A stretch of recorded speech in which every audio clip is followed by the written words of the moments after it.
Nobody did bad graps quite like World Championship Wrestling. Obviously it gave us a lot of good stuff too, but when it came to really messing the bed when the lights were on bright, WCW routinely proved that no matter how much money it had at its disposal, or how vast and talented its roster was, bell to bell, things could easily fall apart at the drop of a leg, brother! Amazingly, much of the absolute worst that WCW had to offer took place for major titles and in pay-per-view main events. After you take in a few of these horror shows, it becomes increasingly clear why the promotion isn't around anymore today. I'm Adam Pacitti from Cultaholic Wrestling, and these are the 10 worst WCW matches ever.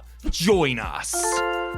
Number 10, Scott Steiner vs Jeff Jarrett vs Sid vs Road Warrior Animal at Sin. Forever known as the match where Sid suffered his horrendous and, for all intents and purposes, career-ending leg injury, it's worth remembering that this Four Corners World Heavyweight title scrap was resembling an omelette made with a chainsaw before the Millennium Man's sickening snap. Steiner was defending in a match that started as a triple threat between him, Sid, and Jarrett, with the promise of the mystery man being revealed later on. The action was poor, psychology all over the place, and the mystery reveal ruined because Sid was lying in the ring with his leg hanging on by a thread after attempting a second rope big boot. After that, everyone involved was just killing precious pay-per-view time and hoping to get through the bloody thing. As far as surprises go, Road Warrior Animal was unfortunately a bit of a lame one. I mean, especially when WCW were bigging it up as being on the level of Steve Austin or The Rock. Animal could also do nothing but deliver one hit to Sid, who clearly needed some medical attention by this point, allowing the genetic freak to retain. For a major show main event, this was almost inexcusable. Yes, the injury mucked things up, but it wasn't exactly going great guns before that, and it's quite impressive just how much nonsense they managed to pack into such a short period of time. Number 9, Steve McMichael vs Brian Adams at Road Wild 1998. WCW's forays into Sturgis, South Dakota for their motorcycle-themed Road Wild events were neither commercial nor artistic triumphs. I'm sure it was all good fun for Eric Bischoff and his fellow hog enthusiasts on the WCW roster who basically saw it as a summer vacation on Turner's dime, but the shows themselves were genuinely pretty poor. One of the worst was 1998's iteration, which featured a comically bad match between Steve Mongo McMichael and Brian Adams. Look, I get that Mongo was a great guy that everybody loved, and Summer of '69 is a genuine banger, but this was simply no good. Adams should have stuck to rock and roll because he was way out of his depth here, getting exposed like the complete amateur he was. The Horseman member wasn't the man to carry him either, as he had his own obvious limitations and needed to be in there with somebody who could keep him on track. The Botch-tastic match featured one of the worst referee bumps ever before it was finally put out of its misery with a Mongo Tombstone piledriver. Hold on a second, that was Crush? Please forgive me,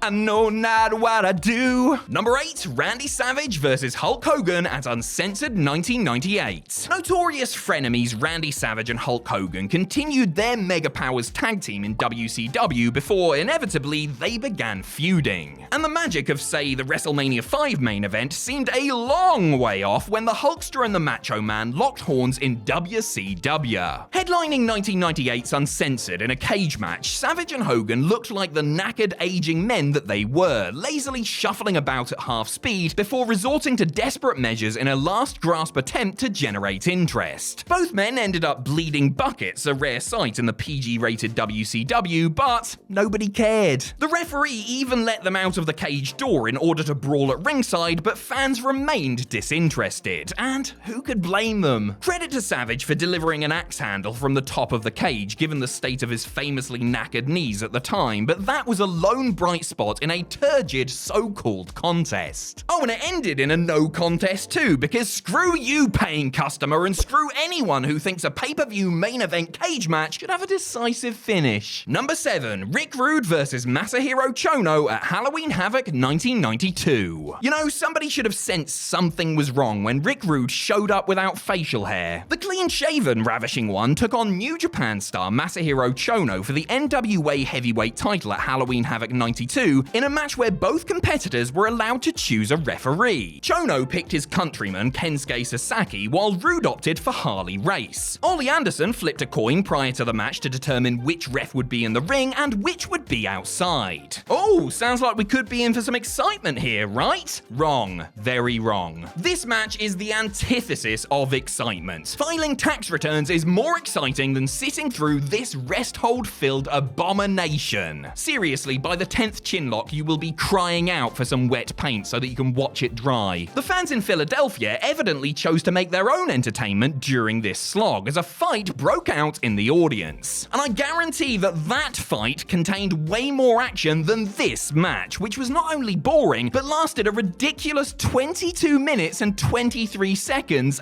and ended with a dusty finish when the champ was disqualified for throwing the challenger over the top rope. Number 6, Sid Vicious vs. Gigante at SUPERBRAWL 1991. While you would probably expect a match between two superior workers like Rick Rude and Masahiro Chono to be at the very least good, nobody is going into a bout between Sid Vicious and Gigante expecting a 5-star classic. The first SUPERBRAWL pay-per-view had been a roasting hot dud by the time these two freaks of nature waddled out for their stretcher match. And while it only lasts a brisk 2 minutes 13 seconds, it somehow feels 10 times longer. They wisely tried to keep things simple, but simple was evidently a step too far for the enormous Gigante, whose attempts at selling made the star of your local panto look like Marlon Brando. Not only was the action positively rotten, but WCW didn't even adhere to the pre-match stipulation. After losing to the dreaded Claw, the one move the future Giant Gonzalez couldn't possibly mess up, Sid didn't go out on a stretcher, presumably because he didn't fancy looking that vulnerable on his way to WWE. The pitiful post-match angle with Kevin Sullivan and one-man gang attacking Gigante only heaped on more embarrassment to this whole ill-judged presentation. Number 5, Steve Austin and Terry Taylor vs. PN News and Bobby Eaton at Great American Bash 1991. The 1991 Great American Bash was one of the worst pay-per-views in WCW history, the legendarily bad show coming as the company was in turmoil following the shock departure of NWA World's Heavyweight Champion Ric Flair. With serious bad vibes hanging over it, the event got off to the worst possible start with an infamously awful tag team scaffold match. Ignoring how random the combination of teams is, let's just hop right in and dissect the match's crippling logistical flaw. Whatever genius made the scaffold for the match made it way too narrow. So not only could they not do any actual wrestling on the rickety death trap, but they could barely walk along the platform without fear of falling 15 feet to the ring below. And so nothing happened for 8 agonizing minutes besides stalling, punching, stalling, more punching, stalling, climbing down, and a little more stalling until the match just sort of ended for no adequately explained reason. They tried to make up for it with a bit of post-match wrestling inside the actual ring, but they were essentially trying to put out a raging house fire with a water pistol at that point. Number 4, War Games at Fall Brawl 1998. The War Games concept was tried and tested, but despite being seemingly easy to execute, WCW felt the need to tinker with a winning formula at Fall Brawl 98. The match was now 3 teams instead of 2, and could end by pinfall at any time. Also, the winner would get a shot at World Heavyweight Champion Goldberg at the next pay-per-view, so it pretty much became every man for himself. As far as star power is concerned, the match certainly wasn't lacking in that department, with Hulk Hogan, Bret Hart, Roddy Piper, Lex Luger, Sting, Kevin Nash, DDP, and,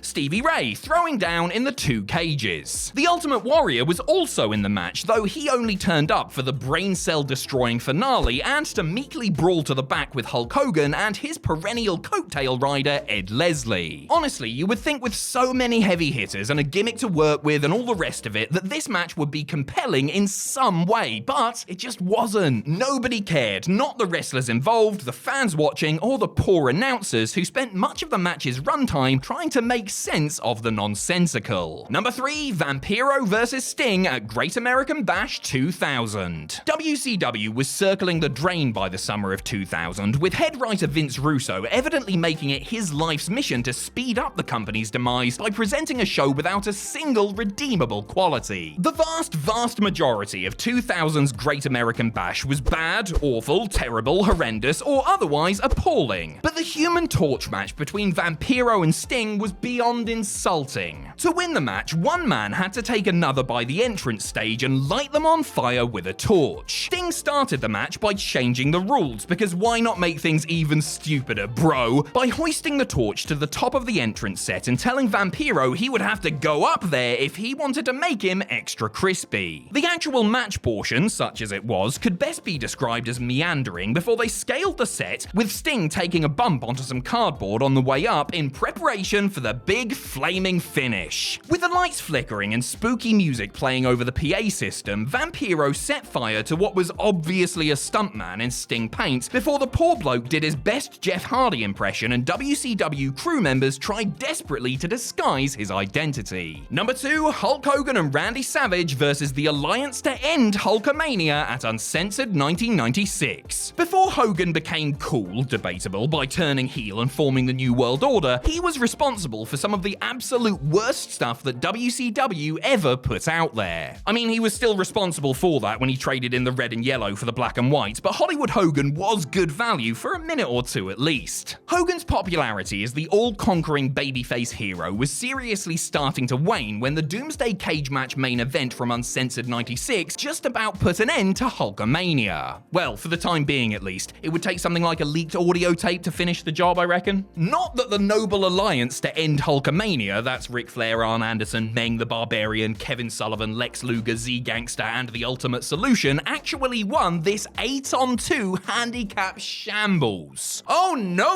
I mean, how could they beat the Mega Powers, especially when they were being aided by the Booty Man and his deadly frying pans? I would try to adequately explain the rules or the storyline or anything that could help this spandex-clad fever dream make sense, but I would just be wasting my time. Just like I wasted 25 soul-crushing minutes watching this total and utter farce in the first place. Number 1, The Warrior vs. Hulk Hogan at Halloween Havoc 1998. WCW squandered tens of millions of dollars on various nonsense over the years, but one of the worst investments they ever made was signing the don't call him Ultimate unless you want to be sued Warrior to a short-term 7-figure deal in 1998. The bloom was well and truly off the rose as far as Jim Hellwig's cartoonish creation was concerned at that point, but WCW sensed the Monday Night War tide was seriously turning and brought him in for a boost. Not only were his promos and segments leading up to his huge grudge match with Hulk Hogan a total and utter disaster, but the bout itself was the worst in WCW history. Rumor has it that Terrible Terry convinced Eric Bischoff to use Ted Turner's checkbook and bring Warrior in so that he could get his win back after putting the face-painted musclehead over in the main event of WrestleMania 6 a full 8.5 years earlier. That match was a classic of its genre, a true clash of the titans that worked beautifully despite both men's physical limitations. To call this match a car crash, however, would be an insult to car crashes. It perfectly summed itself up when Hogan tried to use a fireball only for it to malfunction and end up burning his own fingers instead. I think the cosmic universe is trying to tell you something there, brother.